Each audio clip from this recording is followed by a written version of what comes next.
अपोजिशनफ्रा बिदिनो प्रिपारेसन जानो थाखाय पेनेल बानायलायनांगौ जायो जोंनाव पेनेल नाङा जायफोर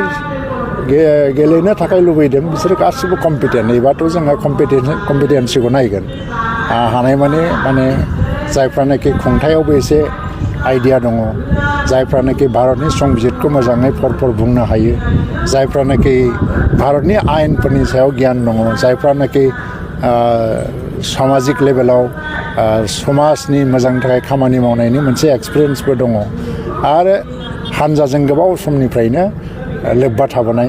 मानसिफोर दं बिसोरनिफ्रायनो जानाया मोजां होननानै जों सानो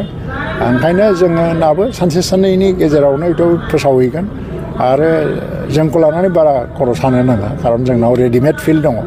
दा नरेन्द्र मदिखौ भारतनि साफ्रोमबो मानसियानो प्राइम मिनिस्टार बुंबाय थाग्रा मानसियाथ' लिमिटेड मानसिया बुङो फेसबुकाव बुंबाय थाग्रा मानसिया पाब्लिकजोंबो लिंक गैया दा दिनैहाय माने जुदि जोङो नायो जे दिनै सुपार 50नि दारैहाय APSC एग्जामाव पास जानाय एसएस अफिसार जानायनि संख्याया थांनाय 75 इयार्स अफ इन्डियान इन्डिपेन्डेन्सआव बेबायदि रेकर्ड टटेल जेसेबां जादों बेखौबो क्रस खालामहैबाय बे एचिभमेन्ट नङा जाय फ्रि कचिंनि जे बेबस्था खालामदों दा UPSC आवबो थांगोन दा डक्टर इन्जिनियारनि थाखाय कचिंनि बेबस्था लागासिनो दं नाम्बार्स अफ माने students getting admission in the doctor engineer बेबो नाम्बारा क्रस खालामहैगोन 75 इयार्सनि माने रेकर्डफोरखौ फार्स्टिं लामा सामायाथ' नोङो गभर्नमेन्ट अफ इन्डियानि प्रजेक्ट आसाम गभर्नमेन्टनि प्रजेक्ट दा BTC ओनसोलाव लामानि जेंनाफ्रा फ्राय जोबनायनि लामायाव दङ एफाल'सो थालांबाय लोगोसेयैनो दिनै फाइनान्सियेल डिसिप्लिननि बाथ्रा दं BPFनि समाव फाइनान्सियेल डिसिप्लिना टटेलि जिर' जालांदों बिसोर परिकल्पना बा आसनि मोनसेबो नायदो जेने हमनानै लादो दिनैहाय फिसाब्लाबो अनसाय बिथांखि बा अनसाय बिथांखि बा गियान सोरां बिथांखि फिन रोदोमखां बिथांखि बे बिथांखिनि दारै फैसा एमाउन्टआ खमब्लाबो जे सोलांबाय थादों बे जाहैबाय मोनसे कन्टिनिउवास प्रसेस आरो BPFनि 17 बोसोराव बेबायदि कन्टिनिउवास प्रसेस सोलिनाय खुनु बिथांखि गैया खारन थानायमोनबा गभर्नमेन्टआ कन्टिनिउवास प्रसेस बेखौ गोरलैनो सोलायनो हाया जेरै सोलायनांगौआनो जायाखै बेबायदि खुनु प्रसेसआनो गैया बावहाय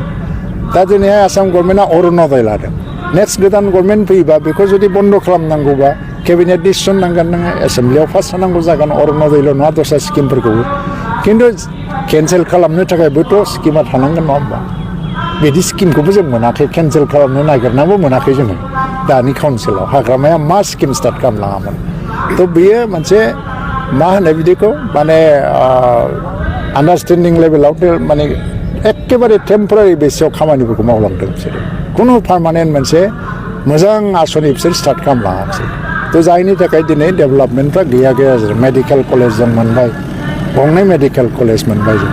क'क्राझार दे आगोलाव जाबाय बेबो एकर्डनि मोनसे माबाजों खिन्थु तामुलपुराथ' जोंनि गभर्नमेन्ट फैनायनि उनाव खुनु आन्दलनबो जायाखिसै दिनै फाग्लादियानि सायाव बाल्टी रिभारनि सायाव तामुलपुर टु मुसलपुर बारलाय थांलाय फैलाय लामा हान्थिनायाव गंब्रै गंबा लामानि जेंनाया 17 बोसोराव गंसेबो जोबाखै जों फैनायनि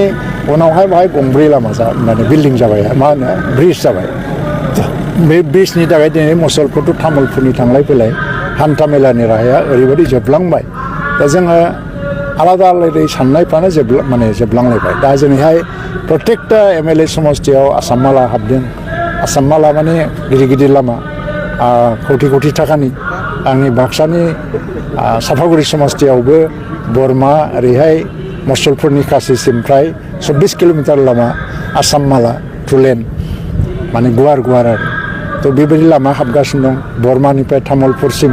दमदमा जानानै आसाम माला हाबदों क'क्राझाराव दङ आरो चिराङाव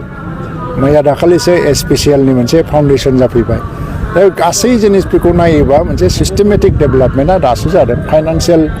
इनडिसिप्लिन गैया मिसरुल गैया खिन्थु बै BPFनि समनि 17 बोसोराव फाइनान्सियेल डिसिप्लिन होननाय जेबो गैया बेखौ केगनि रिपर्टआबो क्लियार बुंखाजोब्बाय आरो केन्डिडेटनि नाम सिम्पल जे क'क्राझारावबो UPPLनि जाय केन्डिडेटआ NDAनि केन्डिडेट जानानै मित्रजोटनि केन्डिडेट जानानै गेलेगोन बेयो देरहालांबासो प्रधान मन्त्रिया नरेन्द्र मदि जानायावबो मदद हैनो हागोन अब्लासो बिनि लाब जागोन थ' बिनि हेंथायै जायफ्रा सानो बिसोर लुबैयाखै जे बाहाय डेभेलपमेन्ट जाथों एबा नरेन्द्र मदिया प्रधान मन्त्रि जाथों ओंखायनो रावबो बेखौ साननाय नङा होननानै आं सानो ओंखायनो जोङो बुरजाथार बर'आव देरहानोसो खामानि मावगासिनो जेननाय देरहानाया जोंनि बाथ्रा नङा बियो मोनसे आयेननि प्रक्रिया बेखौ रावबो खुगाजों ओरैबायदि बुंनो हाया खारन बियो आरो एनादार मोनसे पेज दंबावो कर्टआव जिनि स्टेट लेभेल स्क्रुटिनि कमिटियासो बिनि सार्टिफिकेटआ बर' कसारि हिसाबै लानायाव बिजे बर' कसारि नङा बेखौसो बुंदों आरो जुदि जिहेतु बियो एसटि सार्टिफिकेटखौ बर' कसारि हिसाबै लादों तो बे बर' कसारि नङाबा बेहाय एसटि सार्टिफिकेट मोननायनि अधिकार गैया दा बेखौ बियो चेलेन्जबो खालामनो हायो खारन बियो लकसभानि जे स्पिकार बियो फाइनालि मा खालामनो हायो बियो डिसक्वालिफाइ खालामनो हाया बे हाउसनिफ्रायसो डिसक्वालिफाइ खालामनो हागोन सासे एमपिखौ इलेक्टेड रिप्रेजेन्टेटिभ हिसाबै डिसक्वालिफाइ खालामनायनि राइटआ जाहैबाय इलेक्सन कमिसन तो जि स्पिकार बे स्पिकारा खालि कमिउनिकेटल' खालामनो हायो जे बेबायदि मोनसे कमप्लेन फैदों बेनि सायाव जे इलेक्सन कमिसना बेनि सायाव मा लायो तो इलेक्सन कमिसना बेखौ डिसक्वालिफाइ खालामोबा बेयो हयतोबा आरोबाव एपिल खालामबावनो हायो दसे समनि थाखाय बे आप टु दि कर्ट बेखौ एक्सेप्ट खालामो ना खालामा ओंखायनो एसे सम नांबावो खिन्थु नबस्वरनिया दा इलेक्सन गेलेबावनो साननाया मोजाङै सानै हयै आवगायनाया मोजां जि जाबाय 10 बोसोर बे एमपि जालांबाय आरो बेखौ रावबो फेजेननो हायाखिसै 2014आव प्रथम इलेक्सन देरहानानै बे जेला थाङो जोंहा जनजाति सुरक्षा मन्चनिफ्राय इलेक्सन पिटिसन होदोंमोन नाथाय बे इलेक्सन पिटिसना गुवाहाटी हाइकर्टआ बेखौ इन्टारभेनखौनो खालामाखिसै बे बेहायनो जोबनानै थादों दानि